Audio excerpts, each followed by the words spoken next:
Okay, folks, let's do test 3 review. This is the final one, the final unit test, and we don't have a lot of material to cover, but you know that we are going to cover a couple of topics that you've seen in the past. Delegation is something that we covered in the past, and certainly your dosage calc, you're used to those. So quality, nursing care delivery models, evidence-based practice, a little bit of information there as well, and dosage calc questions will round out this test. So as we look at nursing care delivery models, we've talked about this already. We're looking at functional team nursing, primary nursing, and total patient care. And we talked about each one of those last week in class. We'll talk a little bit more about them as we go through this review. Remember, these are how we assign and break down the care of patients so that we get the most really out of what we can do for patients using the most appropriate staff to care for them. Remember that we are always trying to improve quality and cost effectiveness of patient care, and because of that we can alter some of these models, maybe even change a model as we aim for quality and cost effectiveness. Quality because absolutely we want our patients to have the best quality and the safest patient care, but also cost effectiveness, because if we're not cost effective we cannot keep the doors open. We have to be flexible when we're determining which model to use, and really even whether to change a model or alter a model a little bit. We have to be flexible because we have to meet the client and staff needs. Can't just be all about the clients, can't just be all about the staff, because as you've seen through the pandemic, we have to make changes sometimes to do what's necessary. Remember, we're always looking for the best system, and when we choose, we talked a little bit about when we choose a system, how there's a list of things that we help determine which system we're going to choose. And once we choose a system, we have to make sure that all the answers are correct when we go through this list. And one of those is, of course, quality and safe patient care, but also that the nursing process can be adequately performed in whichever one we're using. Because no matter what, the nursing process is always going to be at the center of what we do. So we talked about functional, we're going to start with total patient care. We talked about total patient care as being one. And remember, we looked at an example of 8-hour shifts, which is what your book gives, but this can be done as well with 12-hour shifts. When we're looking at total patient care, remember, it's one of the oldest models that's been used. It is where the patient is receiving care from the registered nurse who organizes and performs and plans all of the care. That's hard to even imagine. The registered nurse does it all. If you think about whether you've spent time in clinical or whether you work in a hospital area, it's hard to imagine the registered nurse doing it all, but this is exactly what happens. Planning, organizing, performing all care, including personal hygiene, medication, treatment, emotional support, education, everything for the group of patients that you're assigned to. We use this in intensive care units and post-anesthesia care units a lot, and it fits easily there because the expertise needed there for a continuous assessment of patients in those critical areas. High degree of clinical expertise is required. We looked at advantages and disadvantages where, remember, this is holistic care. The patient and the family know who's going to be providing the care. There's no talk to this person for this person if you need a med, this person to help you up, this person for your bed bath. Instead, it's one RN doing all the care. It becomes easy for the patient and family to communicate, and certainly funnels everything to one person, right? So something's not going to get missed because you talk to someone else about it. And the nurse, remember, has a high degree of practice autonomy, which can be a great thing, but it also can be a little bit of a double-edged sword. because responsibility and accountability, though there are clear who has responsibility and accountability because there's only one person, though that's clear, it can also be a little bit of a burden because you're the only one. Remember, when we look at disadvantages hospital wise, if you're coming from the hospital perspective, the RN here is you need lots of RNs to do this, and the RN is the highest dollar amount that we're going to give when we're looking at payment, so that can be difficult. And remember, this model, the RN, you could argue that the RN is being used unwisely in some situations to give bed baths, to help people up to the bathroom. And is that what we want to pay the RN to do? Okay, so that's total patient care. Then we've got functional nursing. And we looked at, let's see if I can fix that a little bit for you. An example of functional nursing where we had a nurse manager, or the person in charge, and then a group of people, LPN, LVN, who was assigned to PO meds and treatment in this example. The RN, who's assigned to all the assessments, all the care plans. The nurse's aide, who's assigned to vital signs and hygiene. Another nurse's aide who's assigned to more hygiene and stocking the unit. This is just one example of this group of people who is broken down the unit or the assigned beds to functions. I go to work and do my function. Advantages here, well, it's economical because the person or the job responsibility that we are doing is based on education level, right? Expertise and education level. So the RN is getting paid to do the highest level of things. The nurse's aide getting paid to do what they're educated to do. So when we look at this, we see a more cost-effective system for the hospital. Tasks can be completed quickly, a little confusion about who's doing what because I'm task-oriented. I know what I'm supposed to be doing. The patient, though, and the family member, this can feel fragmented.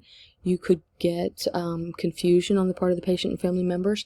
Messages could even be missed. I told so-and-so that this person that came in the room that the tray didn't arrive. So you could imagine that that problems could arise communication-wise, and then the staff can feel unchallenged and unmotivated because it's really task-oriented. Okay. Then we looked at primary nursing, where the RN or the primary nurse assumes 24-hour responsibility. 24-hour responsibility. This is a big weight on your shoulders because even when you leave and go home, you're still responsible. So 24-hour planning, directing, evaluating patient care. You do get to go home. You don't have to stay there 24 hours as that RN, and someone else takes over the next shift, an associate nurse, but the responsibility still remains with you for the planning and directing of the care. So there are some advantages. One-to-one relationship, certainly. You know, the doctor knows who to go to, right? Or the nurse practitioner knows who to go to because there's this one person in charge of that patient or those patients.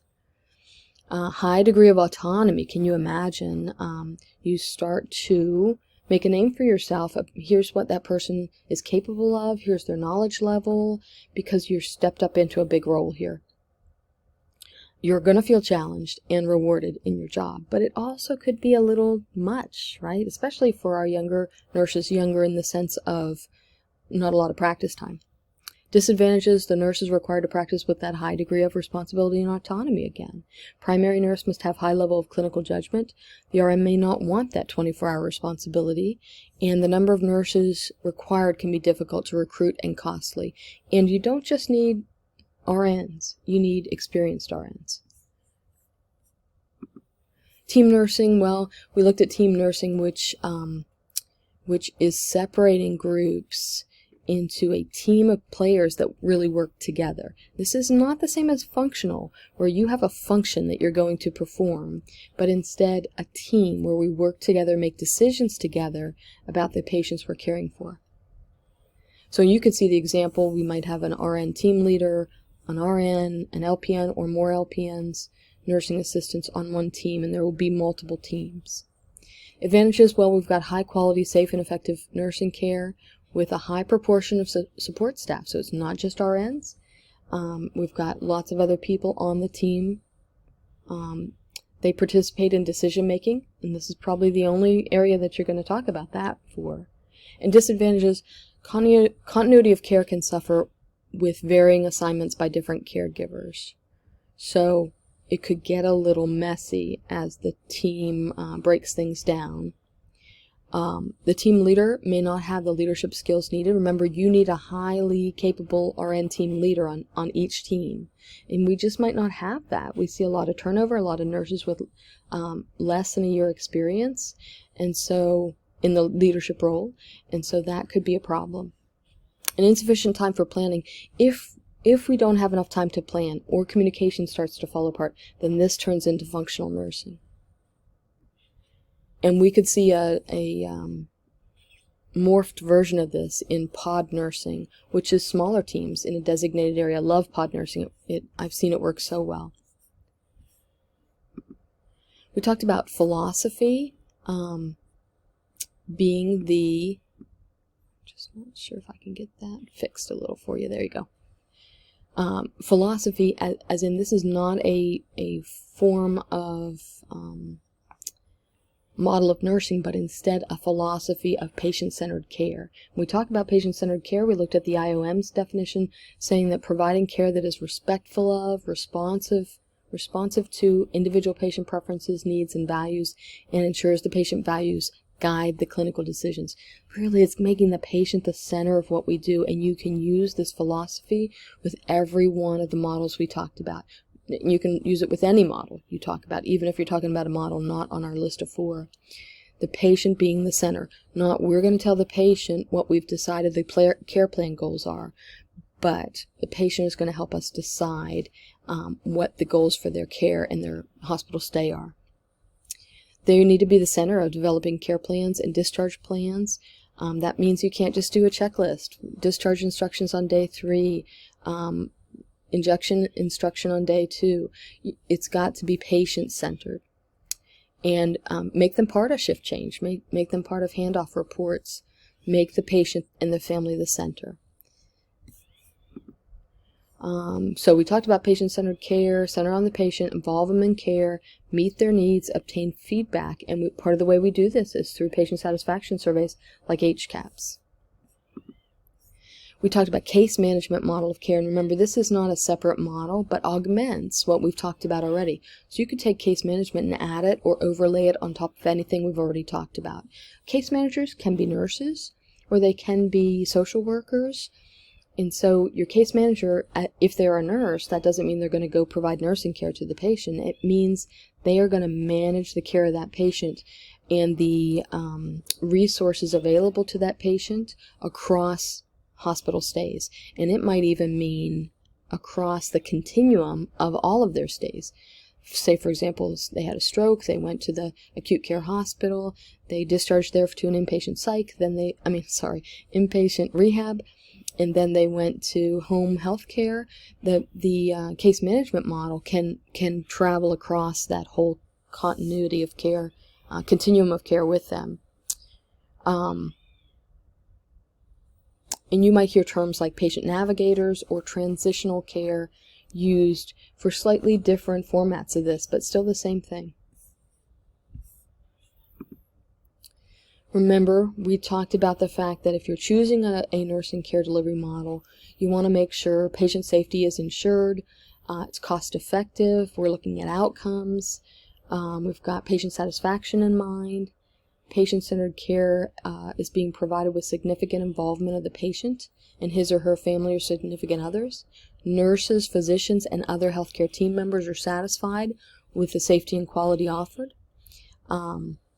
We can make sure the nursing process is implemented in a timely and efficient manner, and the system facilitates communication among all of the team members.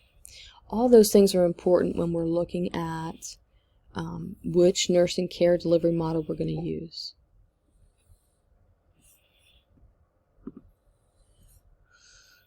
We talked about clinical pathways or critical pathways and clinical protocols or algorithms. And we looked at some examples of this, and I'll show you a couple. So pathways being like a roadmap addressing diagnosis or health conditions, addressing the type and amount of care, usually developed at a facility level.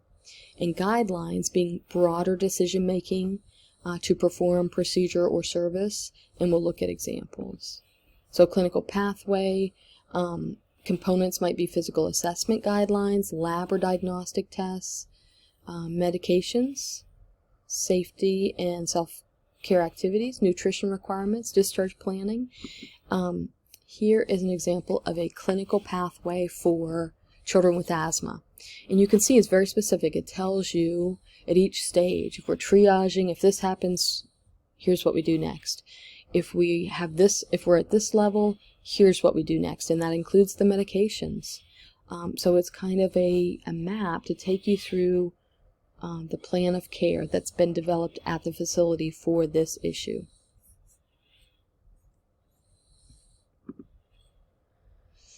Strategic planning, we talked about, we're going to come back and talk about a couple more examples of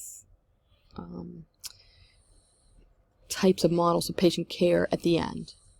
Strategic planning, when we look at strategic planning, we're thinking big picture. We're thinking how it is we're going to care for our patients and what the strategy is that we'll use in the years going forward. So it really kind of involves a lot of things. It is not just about, the next fiscal year at the facility. It is looking farther than that. When we do strategic planning, and it is done at a facility level, when we do strategic planning, we're looking at the cost of care being the primary driving force and controlling factor for implementing change. So if we had a strategic planning meeting, the facility leaders, one of the things they'll talk about is what changes are going to occur over the next 2 to 5 years, and what will impact the decision to make those change is cost of care. That's the primary driving force in implementing change at a facility level. Cost of care. Cost of care controls access to care, availability of care, and even the quality of care. And while we as nurses have a huge impact on quality of care, the cost of care affects everything that we do as well. The supplies that we have and that we use, the length of patient stay, the medications that we have available. It's just everything that happens in a hospital is tied so closely to the cost. Let's see if I can get that a little bit closer up there. So anytime you have that you're looking at cost issues within a facility, if you have a large deficit in funding, you have to remember that that can be a impetus for change. So sometimes a deficit is what you need to jumpstart the facility into the need for change. Quality improvement. Quality improvement, a huge topic. I love the topic of quality in healthcare, and really, truly, that's what we do as nurses, is offer safe and quality care. The focus of patient-centered nursing is the promotion of efficiency, quality, and cost control in the care that we give. So we as nurses have to be all about efficiency, quality, and cost control.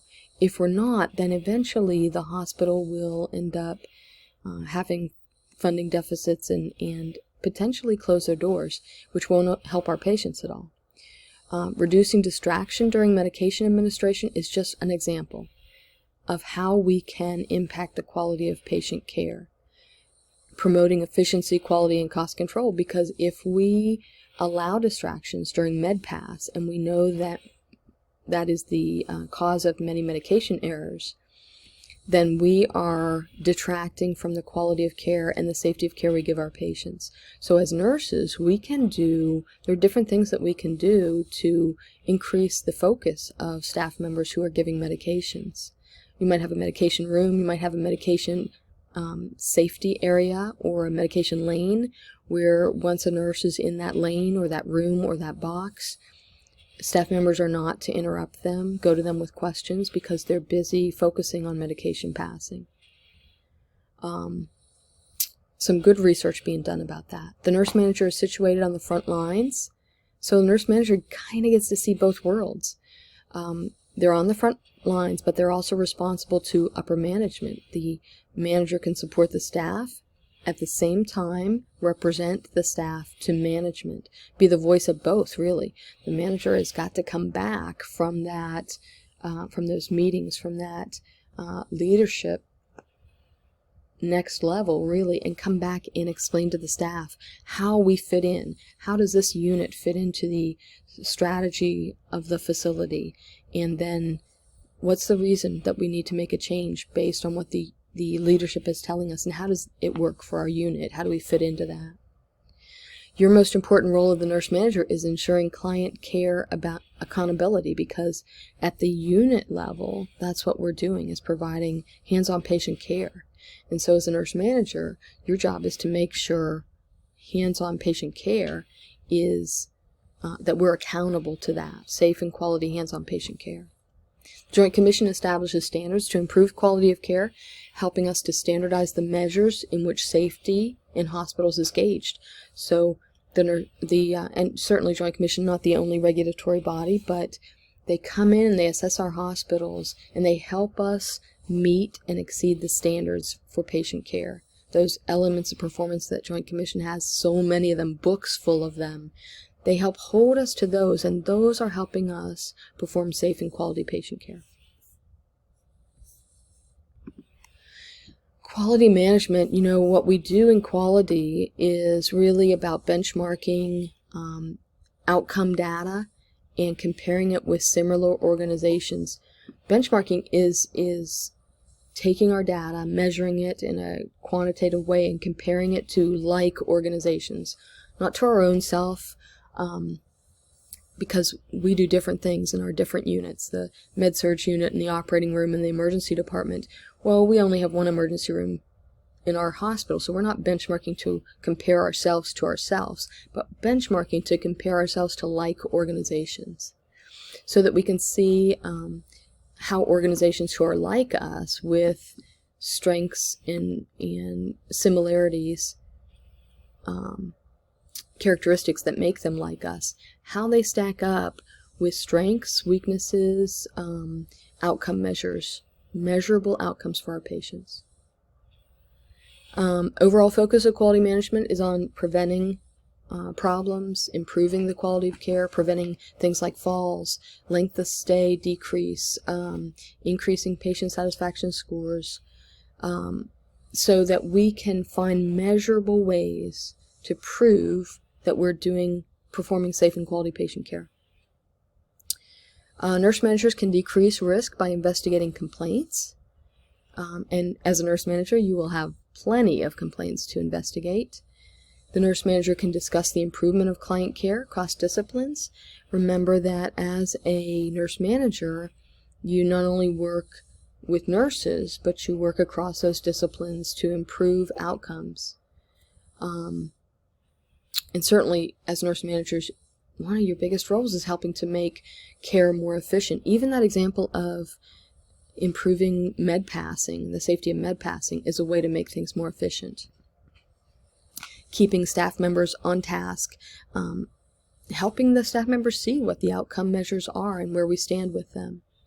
Remember, if we, as nurse managers and leaders, have increased over time, decreased satisfaction with our nurses, then we start to see tired staff members who are making more mistakes. So lots of measurement going on to make improvements as a nurse manager. QSEN, we'll talk a little bit about that.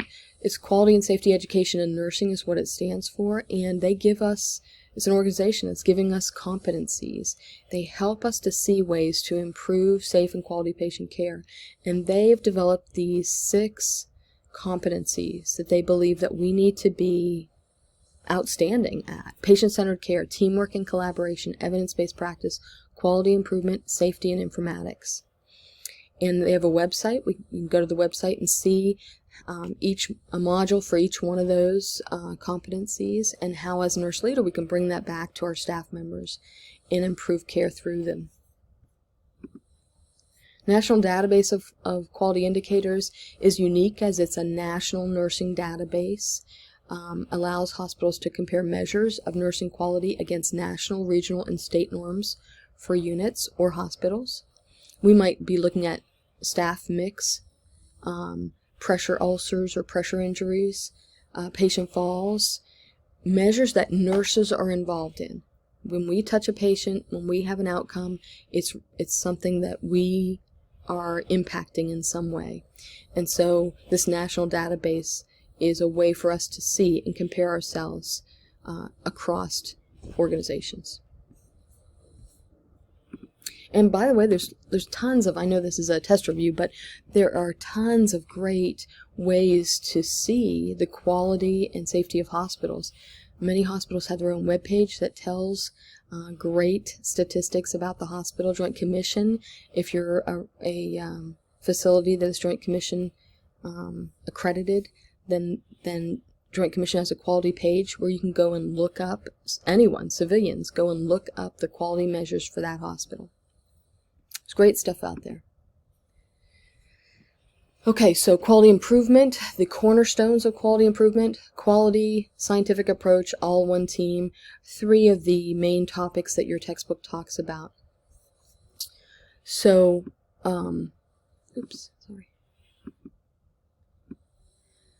So quality improvement, you can hear a lot of different terms that explain it, or are adjectives used to describe it.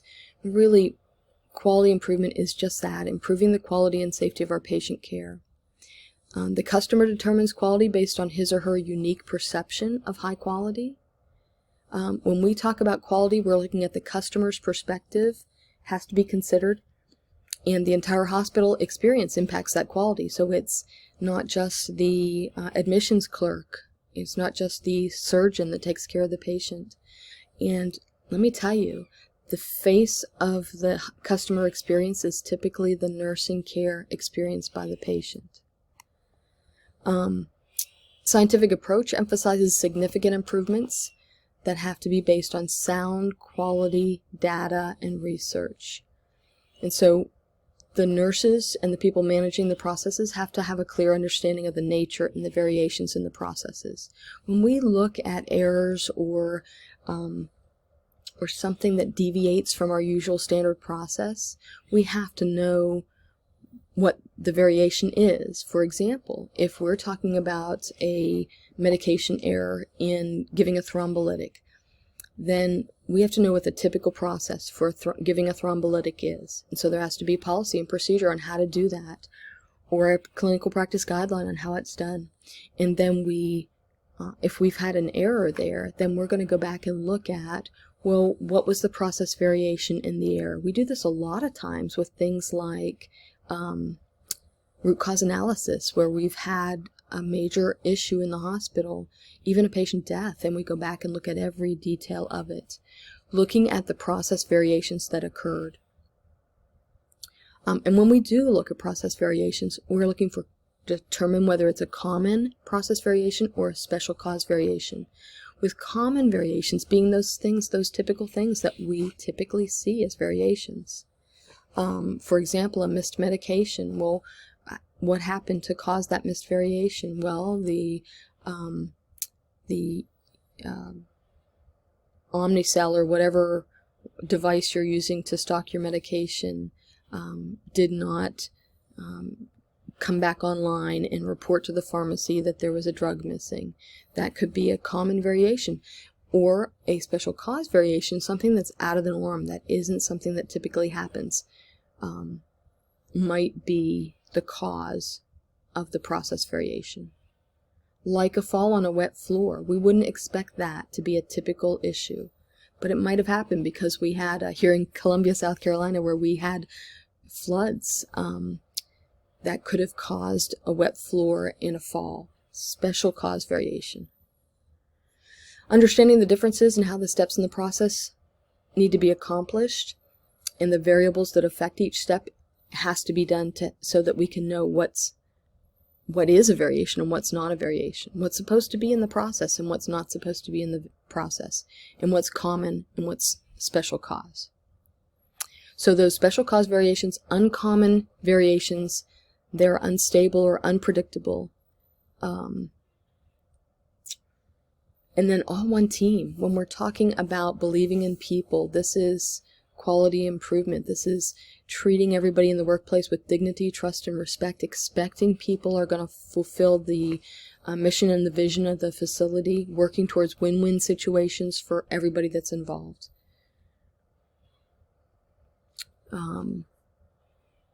It's the big picture. It's community. It's the hospital as a community. So we know when we're talking about quality, almost all healthcare regulatory and voluntary accrediting agencies require quality improvement in some form. So it doesn't matter who you're accredited by or what agency you're talking about, whether you're talking about pharmacy, whether you're talking about Joint Commission accreditation for facilities, they're all going to require that we continually improve our processes, quality improvement in some way. Centers for Medicare and Medicaid Services, CMS, they, of course, administer the U.S. Medicare program. They have conditions of participation for Quality Foundation, and most licensing facilities and authorities do the same thing. They require quality improvement. The Joint Commission, which certainly accredits, this is an old number, over 21,000 healthcare organizations in the United States, but I guarantee that number is small now compared to what it is. And they do the same thing. They require quality improvement, measurement of how we're going to look at, measure, determine what kind of job we're doing for quality and safety for our patients and how to improve it. Sentinel events, these are patient safety events that reach a patient and results in either death, permanent harm, or severe temporary harm, and intervention, where intervention is required to sustain life.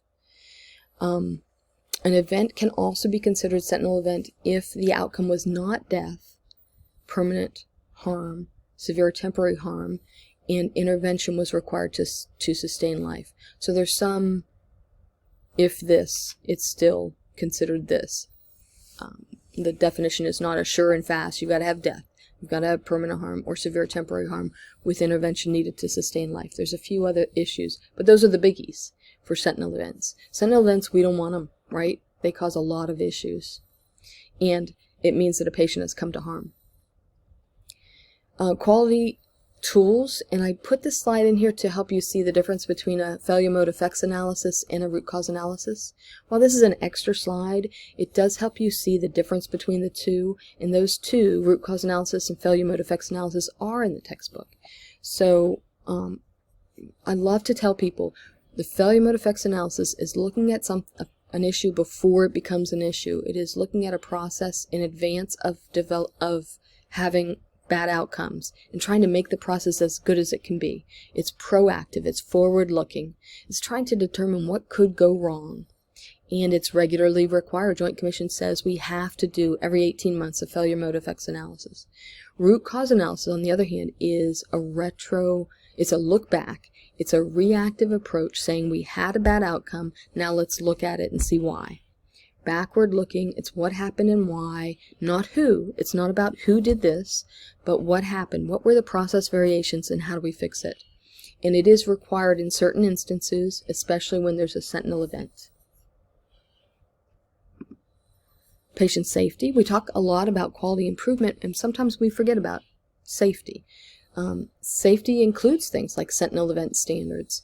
from the Joint Commission, and root cause analysis, where you have a bad outcome and you have to look at it painstakingly, including all of the people that were involved, all of the roles, so physicians and nurse practitioners and pharmacists and everybody that was that touched the part of the process has to be involved in root cause analysis.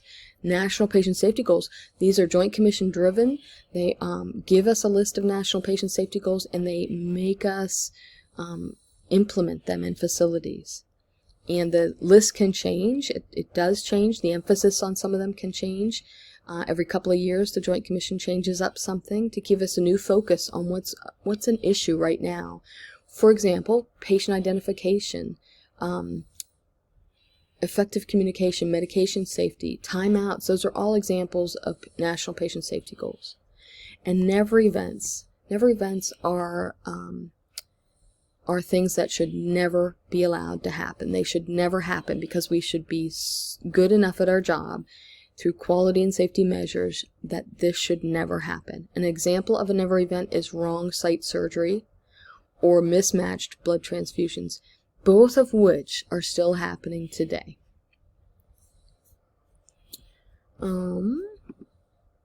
Timeouts. This is just an example of one of the never events, which is wrong site surgery.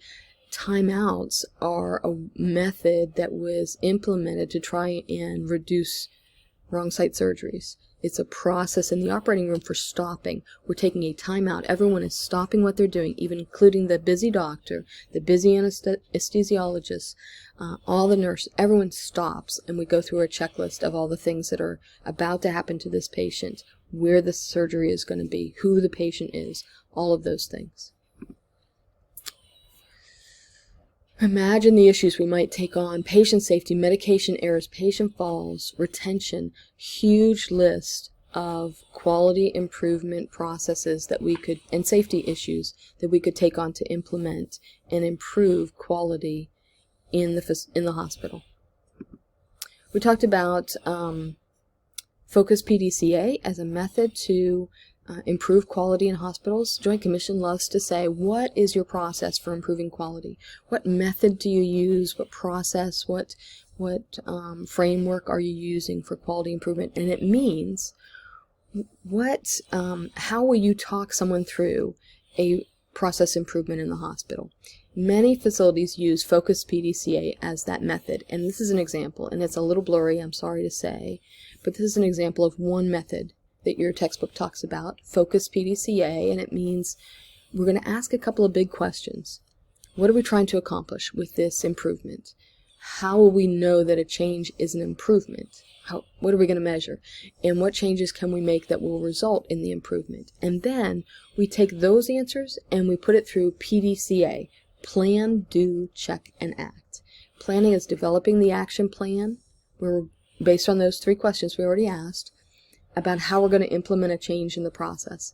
Doing is putting that stuff into action. Checking is, okay, what did we decide we're going to measure? How do we know if it worked?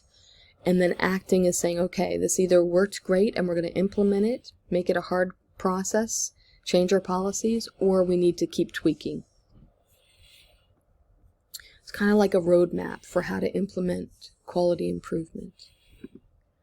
Clinical indicators and process improvement tools include top-down flowcharts, deployment flowcharts, Pareto charts, and control charts. Each one of them does something a little bit different. We'll look at a couple examples. A top-down flowchart is that step-by-step sequence for completing a job or process. Deployment flowcharts designate the people or departments who carry out each step. So if you look at those side by side, top-down and top-down flowchart and deployment flowchart, one is saying, here's the whole process and who does each step of it and how it goes. And the other, deployment, is saying, here it is broken down into the department or the person, the role that does each step. So if I'm a new nurse, I want to see the whole thing because I need to know everybody that's involved in what the process is going to be.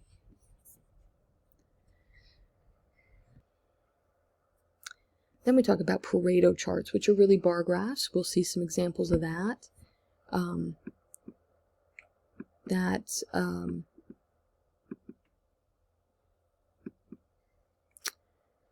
control chart is also a run plot or time plot where we measure data over time. So let's look at a couple examples.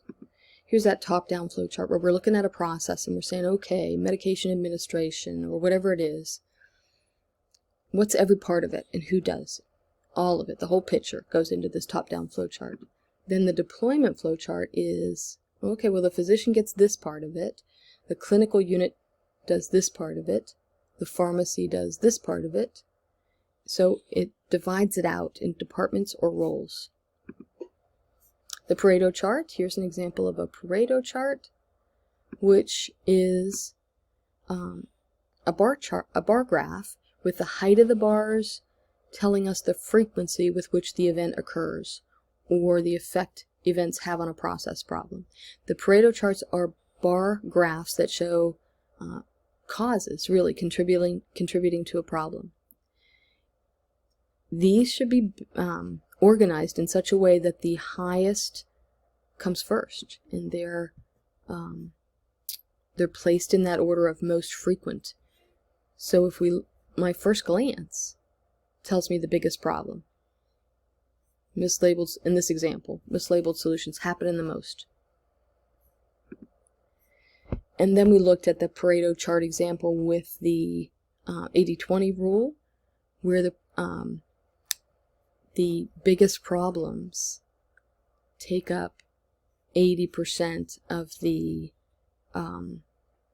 errors or issues. In this example, types of medication errors, with the vital few being 80% of the problems. And you can see how they just continue to distribute.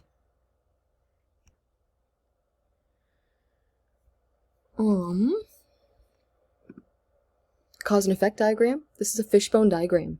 Fishbone diagram is called that. Here, I'll let you see the next one because it looks kind of like a fishbone, a fish skeleton.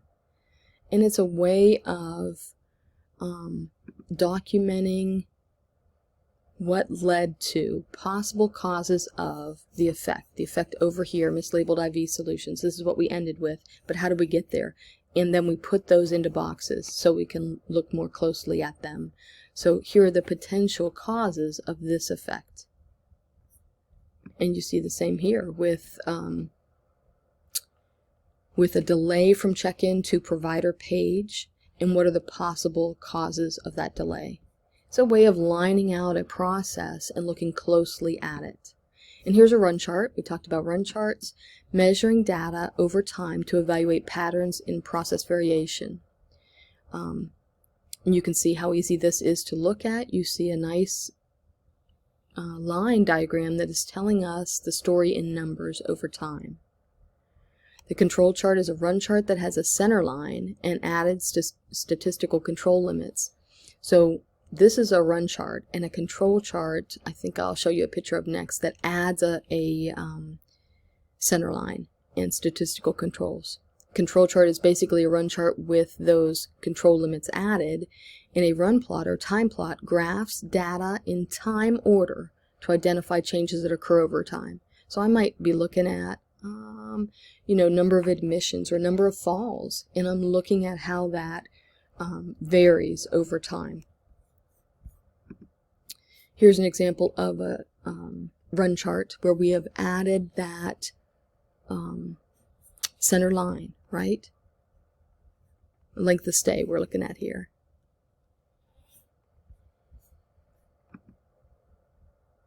Oops, went backwards on you.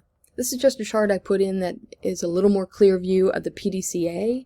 Remember, focus PDCA, asking those 3 questions first. What are we trying to improve? How are we going to know if we did it? What are we going to measure? Those things, and then taking it into the Plan, Do, Check, Act is a way to talk through, to think through and talk through in an organized manner quality improvement processes. So everybody's talking about them in the same way. Evidence-based practice, identifying the clinical question is the first step here. When we're talking about evidence-based practice, we're saying, what is it that we want to know the answer to? What's the clinical question we're trying to answer? And then we take that clinical question and we find what the answer is, right? So the first step is identifying the clinical question. This is as we're talking about evidence-based practice. I want my practice to be based on evidence, and that means based on research. Not just one research study, but lots of research studies. And so when I do that, I've got to figure out what question I'm trying to ask first. And then acquiring the evidence to answer the question, evaluating that evidence, and assessing the outcomes will be the order that we do things in if we're trying to implement evidence-based practice. The key here is that the nurse manager, is in the perfect place to direct and monitor this process of gathering evidence-based practice and implementing it. The nurse manager is just in the perfect place. And we looked at, in the textbook, we talk about Lewin's change theory, and Lewin's change theory is just one great way that we can implement practice changes based on evidence-based practice. Stages of change, again, we talked about Lewin's, and here it is right out of your textbook, the 3 stages of Lewin's change theory, and that's unfreezing, where we decide whether change is necessary, moving, and in moving we set the goals and objectives, develop the change plan complete with target dates, and then refreezing means we've gotten through the change and we're going to implement it and make it a permanent thing. And the nurse manager has lots of value through this process. Certainly we want the nurse manager to be part of evaluating for the whole thing, developing evidence-based practice, determining a need for a change, and helping the staff, be supportive of the staff through the change, implementing processes and procedures, making it a solid written new policy and procedure after the change. So much of it you can see the hand of the nurse manager in. Okay, we talked about nursing care models that might work. We looked at 4 different models. If you were in the med-surg area, well, what kind of model might you use? Well, there is no sure answer to this. I can't tell you that every med-surg unit is going to use one model, but I will tell you that a great model that could be used is team nursing. Your book addresses team nursing for the med-surg unit, and you could make an argument for more than one type of nursing model in the med-surg unit. If we're looking at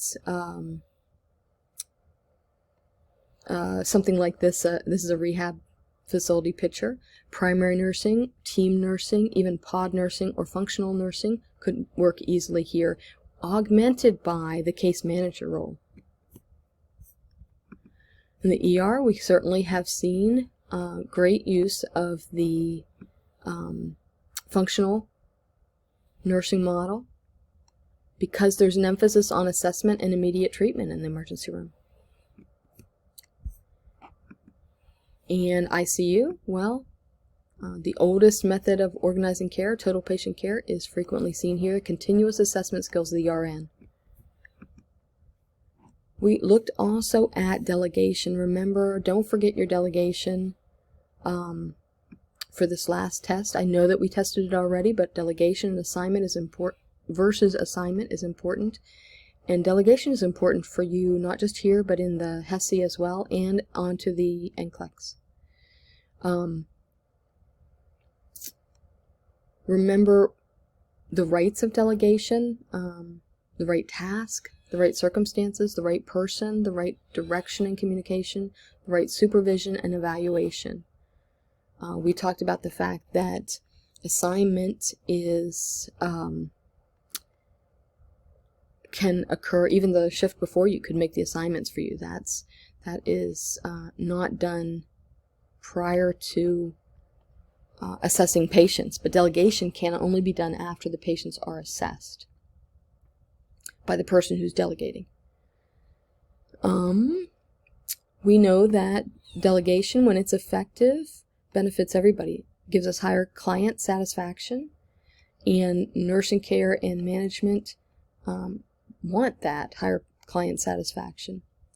And you have to admit, as a nurse, you cannot do everything for everybody, and so delegating is an important piece, an important skill to have. Nursing assistants can support agency policy to do things that, if you look at the roles of each of the staff members and roles that we have in a facility, nursing assistants or UAPs, by the way, that term is interchangeable, they can be used to their fullest. But remember what we talked about with delegation, that delegation is going above your job description and doing things more than you're typically assigned, but you must be competent to do them. So competency, having identified competency, written competency is important as well. Remember, you don't want to give away any of the nursing process when you delegate. You want to keep TAPE as well, teaching, assessment, planning, and education. Don't delegate those things away, nor the nursing process. Okay, that is it for your recorded review for exam number 3. I know you're all excited because this is the last unit exam. You are so close to the end. Congratulations.